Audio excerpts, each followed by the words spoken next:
What a wild weekend it was for the first full slate of conference action. Welcome back, everyone. I'm Bobby Broyles alongside Tim McDonald here with the latest edition of This Week in CA Football presented by Geico. Many surprises coming out of this past Saturday, Tim, and the best part is we're not even through the first month of an already entertaining season in CA football. I mean, two huge upsets in conference openers, and we cannot look anywhere, absolutely anywhere, without starting with Elon knocking off Richmond on the road. 36-33 final. Malcolm Summers quietly, I know it's super early, but becoming a familiar name in this conference, and he was sensational again. 294 yards on the ground, 40 total carries, and became the first Elon player to rush for 200 or more yards since 2002. Just to give you an idea of the type of running back that Elon has been looking for, Davis Cheek was efficient, 13 of 19 for 3 touchdowns in the Phoenix third straight victory and the second straight over a top 25 foe. I thought Warren Messer played lights out, led an Elon D that limited the Spiders to less than 100 yards rushing. He had 15 tackles, a forced fumble, a key pick. I mean, played all over the place, and another huge win for Elon. Yep. Unbelievable. And in a game that Mike and I were at for on-campus coverage, we ended up seeing a good one. It was good, at least in the fourth quarter. It was a good battle, yes. The Great Danes and Villanova, an absolute war until late in the fourth quarter. Carl Mofor, he was a little bit banged up, hurt his ankle. Fans are yelling, "We need you, 21. We need you back in the game." Came back out and scored a rushing touchdown late to make it 10-3. Remember, that extra point banged off the crossbar, too. So you're thinking, okay, before Nova all of a sudden drives down the field, ties the game on a gutsy shovel pass with no time left on the clock that goes to overtime. I don't think a lot of people called that one going to overtime.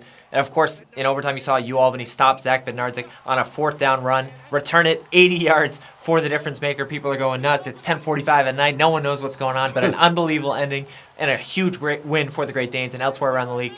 We saw Stony Brook, we saw New Hampshire, and you saw JMU take care of things at home in each game. Probably at some point in the fourth quarter was a little bit too close for comfort for every home team, but a CAA win at this time of the year is the best kind of win if you ask anyone. And you hate to look at week 4 as a defining week already this early, but it's definitely, I think, a possibility to look back to week 4 and say this is going to be a critical week later down the road in November, at the end of October and early November.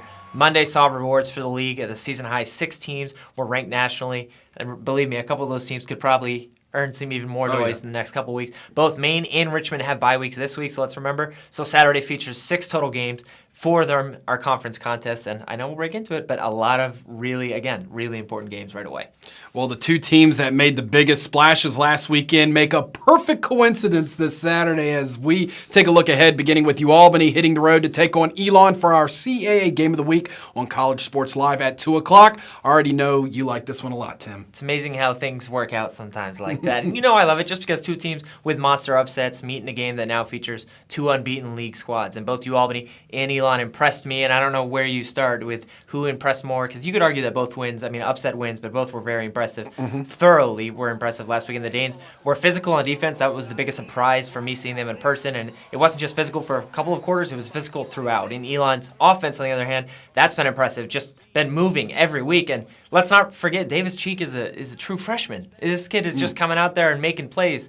To do what he did against Richmond, a very good Richmond team, things just keep getting more impressive for both teams. That's why it's an awesome game right away. Every year a player shows up seemingly out of nowhere, and in the last 2 weeks it's been Malcolm Summers. And 30 carries last week, 40 carries this week. Unbelievable. I know he didn't score, but just to rush for over 290 yards, that's amazingly huge for this Elon offense. We haven't talked about Elon's offense scoring this many points in a while. And there's going to be excitement in Elon for the first time in a while as well. The Great Danes are certainly a worthy opponent, and it's another statement type of contest for both teams. Carl Mofor and crew averaged 22.5 points per game. That's that UAlbany offense, and Elon averages 25.5. UAlbany's strength, it's that physical, it's that wear and tear defensive front. It's been its rush defense. And meanwhile, that ranks 3rd in the CAA right now with 71.5 yards allowed. But it's the passing attack of Cheek that's hurt teams recently. And it's not like he's been keying in on one guy at all times. It's been these different guys who we don't know a whole lot about. So that's why it's dangerous. And it's a tale of 2 different styles for me, what should be an awesome atmosphere at Rhode Stadium. A huge game for both teams, which is awesome, especially this early in the year. That's why we picked it as the game of the week, That's right? Good call. Yeah, Thank you. Always on my back. At 3:30, Delaware comes off the bye week to welcome the top team in the country, JMU, to Newark on many Comcast Sportsnet outlets. Last time JMU played in Delaware, it was at the end of the 2015 season. I believe there was 2 games left. Young Brian Shore and Joe Walker went back and forth. Yes, they did. Didn't play their best games, but both battled well throughout. And before the Dukes scored, with 17 seconds left, remember that Brandon Ravenel to the corner that stole the win for JMU. And Delaware had a punt that they could have just got off. It was a crazy win, but now things have changed for both teams trying to close September on a high note. All 5 games last week, by the way, we should mention, were within 4 points or less in the fourth quarter. Thank you, Rob Washburn, for that stat. But it was JMU was one of those teams. We saw JMU playing close with Maine. You're looking at the score. You're finding out what's going on. But still, the impressive part is the Dukes outscored Maine 21-0 after trailing 10-7 early in the second half. Shore finished with 4 touchdowns passing in the 28-10 win. The law firm, I'd like to throw that out there right now if I can. Marshall, Woods, and Sharp split the carries in the backfield. Remember, they're going to have to keep on doing that in place of the injured Cardin Johnson, and they should continue to develop for that number 1 scoring team in the CA. So I know it wasn't perfect, and I know it wasn't the type of offensive output that JMU is accustomed to, but you have to be proud and happy the way that they finished that game. Delaware enters its conference opener with a 2-1 record and comes back home for the 3rd time this year. Let's remember, the Hens forced 5 first-half turnovers in that 41-14 win over Cornell 2 weeks ago. And right now, I mean, I know it's only been 3 games, but are allowing 14.7 points per game and 62 rushing yards per game. You really wonder how much the psychoanalyst side of Danny Rocco is coming through here, and the offense. What has the offense shown? Has it shown everything through 3 games? And especially knowing that you're coming back home versus a team in JMU that you know is loaded, a team that was probably going to come in with a chance to be unbeaten. Joe Walker has shown some small strides. He's averaging 170 yards per game and has passed for 3 touchdowns and 3 picks. Thomas Jefferson and Kareem Williams, we know they've shared the load and lead the team in rushing, but both, I think, are still looking for their first scores of 2017. So it goes to show you a little bit of that progression on offense. JMU picked off Chris Ferguson of Maine 3 times last week and didn't give up many big plays through the air. I thought that was key. We saw Josh Mack get loose a couple of times, but there weren't a whole lot of plays that you can sit back there and be disappointed in. Expect the same attitude this week against the Delaware team that also tries to set the tone on the ground even more. Like always when facing the Dukes, it's not being able to stop the Dukes a couple of times on a few series and a couple of 3-and-outs and maybe a pick here and there. It's figuring out how to slow them down for a complete game. If Delaware holds onto the ball, limits quick drives, that defense can give them a chance to win. And if that doesn't happen, the efficiency of JMU, I think, is going to take over. Moving later to 6 o'clock with 2 teams looking to bounce back after tough losses as Villanova makes a short trip to Towson on CA.TV. Yeah, and every week it just fits out perfectly, doesn't Yes, it? it Both does. Nova and Towson were there late last week in losses, and both came back home with sour taste in their mouth to start CA play with an 0-1 record. Nova's offense was the story of the game for me. Not just the inconsistencies of being able to move the ball. I think it was just interesting to see not so much strength of the balance. 191 yards passing and just 254 total yards in all for Villanova. Just struggled to find its rhythm throughout. Plain and simple. That was the hard part, and we saw some injuries. We'll get into that. Potential injuries for Villanova to some guys.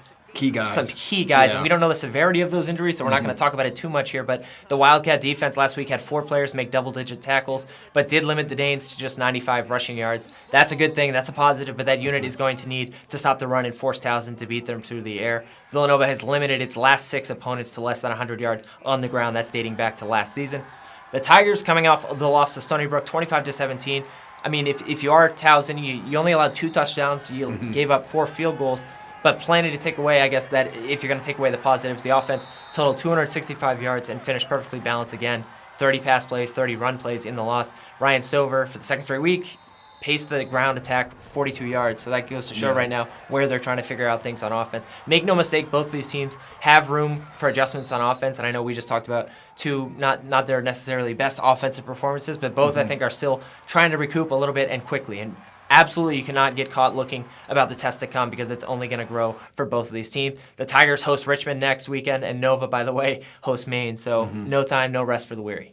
Also at 6, William and Mary will be coming off their bye week and will host Stony Brook on CA.TV. The Seawolves are riding high, and we continue this theme following their 3rd straight win, collected 384 yards, and stuck to 2 passing touchdowns from Joe Carbone. 60-plus yards each. You saw 60-plus from Donald Leontine, 60-plus from Stacey Bedell. Both of those offensive traits are starting to become staples in the early portion, especially this first month. It's eerily similar to the start of last year for Stony Brook, which I think is a positive because you have that mentality if you're Chuck Fiore going to your team. We're going to get tested each week. You can't just go in, and that is a positive. It should be another test on the road versus a Tribe team coming off a bye week. And we talk about the bye week, and is it an advantage?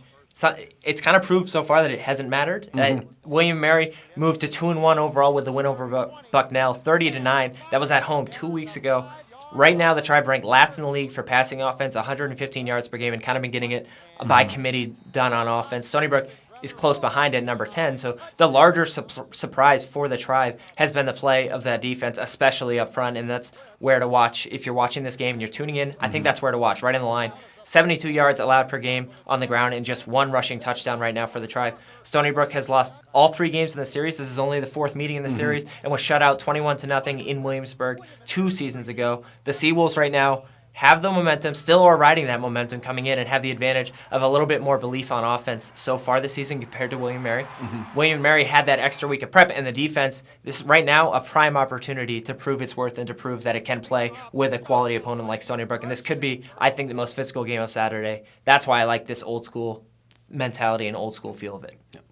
Pair of non-conference matchups to wrap up Saturday at 6 o'clock. New Hampshire stays home to take on Bryant. This one can be seen on ESPN3. Saw last week the Wildcats' Trevor Knight passed for a career-best 420 yards and 2 touchdowns in the homecoming win over Rhode. New Hampshire set another attendance record at home. Neil O'Connor, I mean, again, comes through clutch for his team.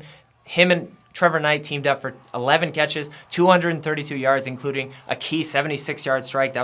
That third down play, that was a huge play to spring things open for this New Hampshire offense.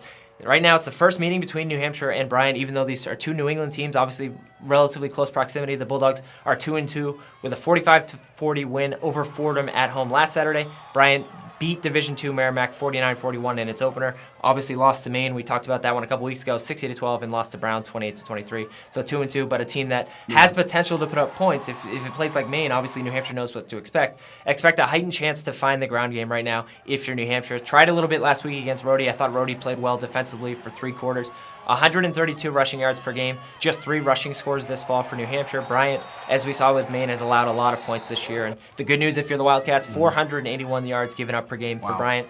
UNH is a little bit banged up right now at key positions, especially on defense, but the Wildcats also know they not only have a chance to get into a bye week with a win, but they have the chance to get to 4-1 overall, leading into a game October 14th, which is looming larger at Stony Brook. So no time to mess around. A team they have struggled with in the past, Stony Brook, And we wrap up at 7 o'clock with Rhode Island at Brown, a big in-state rivalry game here, Tim, with the Rams getting the better of the Bears last season. Rhode struggled early last week, especially in that New Hampshire game, to not just find a rhythm, but to get on the scoreboards. Did come back a little bit in the second half, scored 14 unanswered to get within 1 point early in the fourth quarter. It's a 15-14 game early in the fourth quarter. A few poor interceptions, a few poor mistakes and struggles against the pass came back to haunt the Rams, though, in that 28-14 loss. And we talked at the beginning of the year, it's those little plays and those little things that continue sometimes to haunt this team. And here comes a Brown team that lost the Governor's Cup a year ago in Kingston. You remember that one? Harold Cooper went off. The Bears beat Bryant and lost to Harvard last week to come in at 1-1. Rhode's win over Brown last year for the Governor's Cup was its first since 2010. You remember how excited the Rams players were? Yes, I mean, they were. Absolute jubilation. That was in Kingston. Wide receiver Aaron Parker right now has 6 straight games dating back to last year with a touchdown. That's the second longest in school history for the Rams. He had a 75-yarder last week and seems to come up big every time he touches the ball with Tyler Harris. So I think those two got to continue to keep that up, got to continue to have that consistency. You also, I think, if you're the Rams, need Harold Cooper to get going a little. 67 rush yards per game and 1 touchdown so far this season. He broke through with 135 in that key win a year ago, looking for him to do the same type of thing. This might not have that many yards, but looking for him to get back on track this time against Brown. And if the Rams can salvage a win to end the month at 2-3, that could play an important role mentally moving forward into league play. After this, they'll have the bye week after the Brown game and just 6 remaining games to end the fall starting on October 14th. So they also have that bye week like New Hampshire. But if you get in through the first month at 2-3, you have to be – that's what you have to focus and dial in on if you're already leading in. Your weekend home for score, stats, and streaming information can be found by heading to casports.com/live scores. And before you guys make plans for Saturday, remember to tune in to our Yak podcast every Friday. I know you and Mike missed me last week, Tim, but the official CAA football podcast will be back to full strength again this week. I know, you'd be shocked. We looked at our streaming numbers. Everything was plummeting. People were just tuning in and not, where's Bobby Broyles? We're just going to turn it off. But very happy to have you back in studio with us again. And fans, remember, you can find the Yak, the official podcast of CAA Football, on iTunes and SoundCloud. That's at noon on Fridays. Just search CAA Football. 3 trips are down for CAA Football's continued on-campus series, and last week's Going Deep feature from UAlbany will be available this Thursday on CAAfootball.com. What do we have in store for the Great Danes, Tim? Albany had a little bit of it all for Mike and me. I mean, Small Plains, I don't know if you saw Snapchat. It was a 5-person seat plane. You saw amazing food, amazing weather, and a game that lived up to the hype, especially that home crowd. Really impressed by that home crowd. You saw the pink smoke in the other game. First game I've ever been at where there's a delay for smoke. But this week's feature is a nice little human interest piece on Coach Gattuso and one of his longtime assistant coaches who he's happened to know now for 50-plus years, dating back to grade school, dating back to Pop Warner. Keep an eye out for this feature on social. You can look for it as well online, cafootball.com, and that's going to come out on Thursday as well. So a great trip to Albany, halfway done, which is insane. Looking forward to it. Until then, enjoy the games on Saturday, everyone.